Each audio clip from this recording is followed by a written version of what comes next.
মোহাম্মদ রুবেল ইসলাম। কি করেন আপনি? আমি ব্যবসা করি। না, এমনি রাজনৈতিক কোনো দল? রাজনৈতিক কোনো দল না, সমর্থক ছিলাম আওয়ামী লীগের। এই মানে আপনি কি মানে আশ্রয় খোঁজে পালিয়ে এলেন, যেহেতু ভিসা আছে, আসার জি সুবিধা জি আছে? জি জি কি কি জি অবশ্যই আপাতত নিরাপদের জন্যই এসেছি। কেন, ওখানে কি পরিস্থিতি? ওখানে আপনার আওয়ামী লীগ নেতা থেকে শুরু করে আওয়ামী লীগ সমর্থন যারা, তাদেরকে ঘর বাড়ি লুটপাট এবং মেরে ফেলতেছে, গুম করতেছে, হ্যাঁ, যাকে যেভাবে করতেছে। কারা? জামাত, শিবির, বিএনপি। এই জামাত কারা? এই জামাত আন্দোলনটা তো ছিল ছাত্র আন্দোলন। ছাত্রদের, জি, কিন্তু আসলে ছাত্রর উপরে মানে ঘাড়ে বন্দুকটা ফুটাচ্ছে আপনার এই জামাত, শক্তিগুলো। শিবির।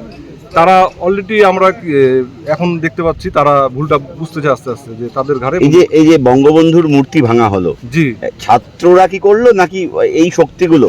অবশ্যই অপশক্তি এটা। আপনার এই শক্তিগুলো, ছাত্র তো এই ধরনের কাজ কখনোই করবে না। একটা মানুষের বাড়ি তো যায়, একটা ছাত্র শিক্ষিত ছেলে, কখনো একটা স্টুডেন্ট মানুষ জ্বালাও পোড়াও করবে না, এবং লুটপাট করবে না। এই শক্তি বৃদ্ধি বোধহয় বাংলাদেশের জন্য ক্ষতিকর, ভারতের জন্য ক্ষতিকর, কারণ জামাতের ভারত বিরোধী নানা কাজকলাপ আমরা অতীতে দেখেছি। জি জি জি। আপনাদের কি মনে হচ্ছে? তারা বর্তমান যাদের, ওরা একটা দ্বিতীয় পাকিস্তান বানাতে যাচ্ছে, আফগানিস্তান বানাতে যাচ্ছে, তাদের মানে সেই ধারায় আগাচ্ছে। যেহেতু গণহারে মারতেছে, গণহারে লুটপাট হচ্ছে, ভারতের জন্য এটা কতটা ক্ষতি?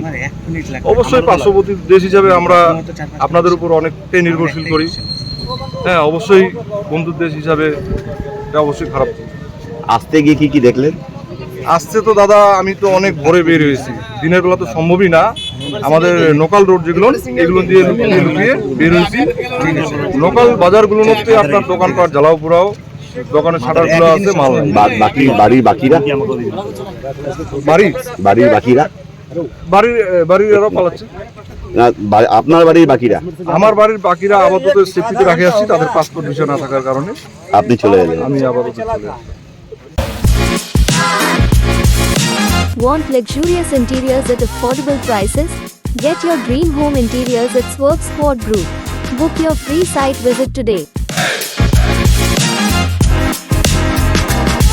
প্রধানমন্ত্রী শেখ হাসিনা সরকারের পতনের প্রায় একদিন পর বাংলাদেশের চিত্র অনেকটা যেন শান্তিরূপ, তবে আতঙ্কের মাঝে রয়েছেন অনেক বাংলাদেশি নাগরিকই। এমনই কথা শোনা গেল বাংলাদেশের বেশ কিছু নাগরিকদের কাছ থেকে।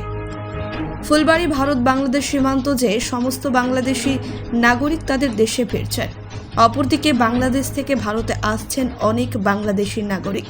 তবে তাদের মধ্যে থাকা বেশ কিছু বাংলাদেশি নাগরিক বললেন, বাংলাদেশে আবারও একবার নতুন করে দেশ স্বাধীন হয়েছে, যার জন্য তারা অনেকটাই খুশি এবং ভারত থেকে তারা পুনরায় বাংলাদেশে ফিরে যাচ্ছেন।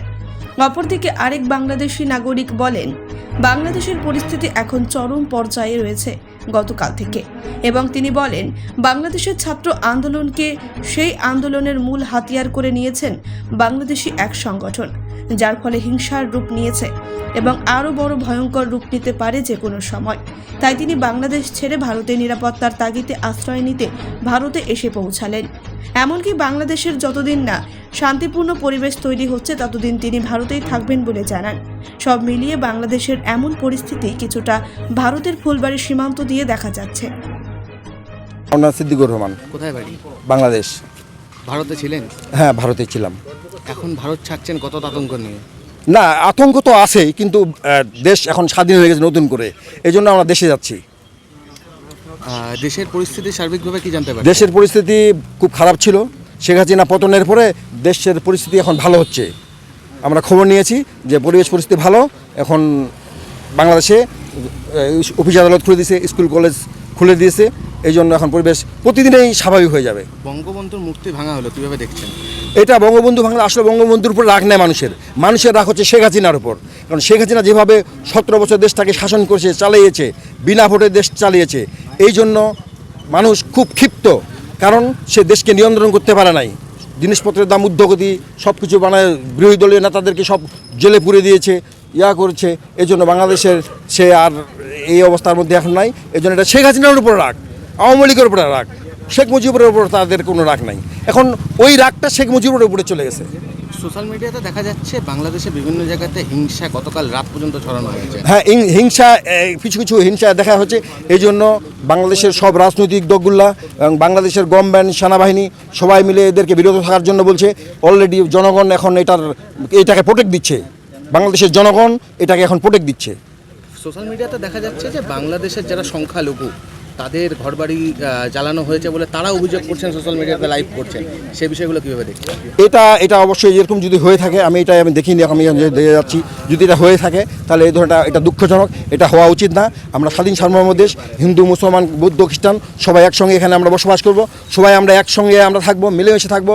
আমাদের কোনো সংখ্যালঘুদের উপরে যেন কোনো অত্যাচার নির্যাতন না হয়, এটা আমাদেরকে সবাইকে দেখতে হবে। এটা আমাদের রাষ্ট্রের দায়িত্ব, এটা আমাদের জনগণের দায়িত্ব, কারণ আমরা হিন্দু মুসলমান হিন্দু খ্রিস্টান সবাই আমরা ভাই ভাই।